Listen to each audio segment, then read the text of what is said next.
You are watching this video because you need to fill your empty coolant tank with a brand new charge of fresh coolant.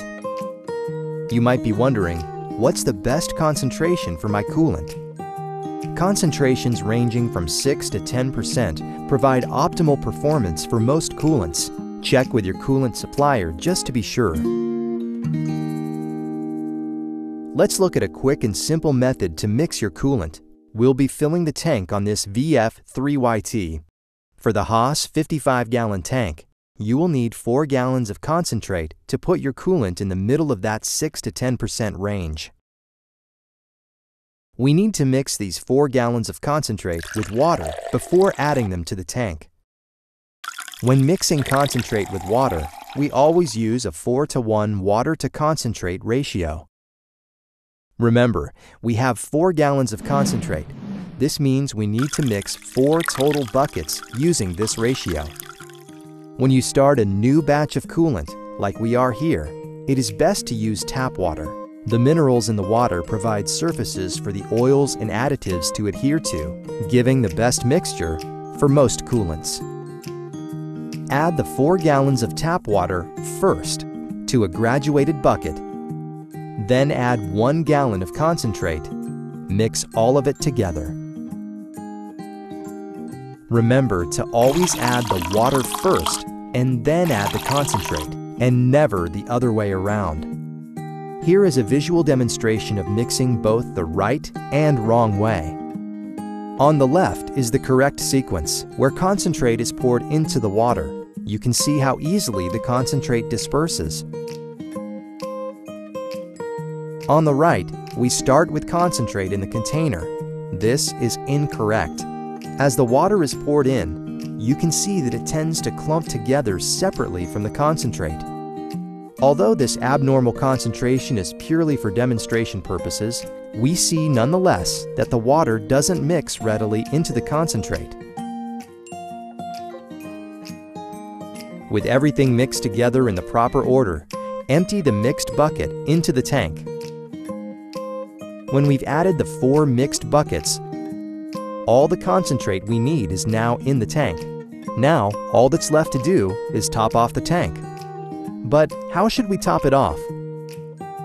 At this point, you might think we'd recommend you just finish filling the tank with plain water. But when you add water to some mixed coolants, it may not emulsify correctly. So, we will take the safest path and top off our tank with a low concentration mixture. To do this, we'll make 1% buckets by mixing 7 ounces of concentrate into each 5-gallon bucket of water that we add to the tank. Using these 1% buckets will ensure that everything mixes uniformly as we finish filling the tank. When the tank is full and well mixed, check the concentration using a refractometer. Our coolant sample shows a reading just below 8%, right in the middle of our desired 6 to 10% range. Be sure to check out the Tools of Coolant video for information about using a refractometer. Run the coolant system for 30 minutes to give the coolant one final mix. What if you have a different sized coolant tank, or you want a certain concentration? To answer either of these questions, we'll need to do some basic calculations. The 95-gallon tank on this VF6 is ready to be refilled. This machine has been running a 6% concentration effectively. And starting in the 6% range means we won't waste any expensive concentrate. First, we'll calculate the total concentrate needed for the tank. We want to hit a concentration of 6%. So we take our target 6% number and change it to 0.06, and then we add a 1 to that. 1.06 represents our 6% concentration. Next, we divide our tank size by the 1.06 number, which equals 89.62. So, we need 89.62 gallons of water. Then, we subtract 89.62 from our tank size to get 5.38. So we need 5.38 gallons of concentrate. Using our 4-to-1 ratio again, we'll distribute the 5.38 gallons into 6 buckets. 5 buckets with a gallon of concentrate each.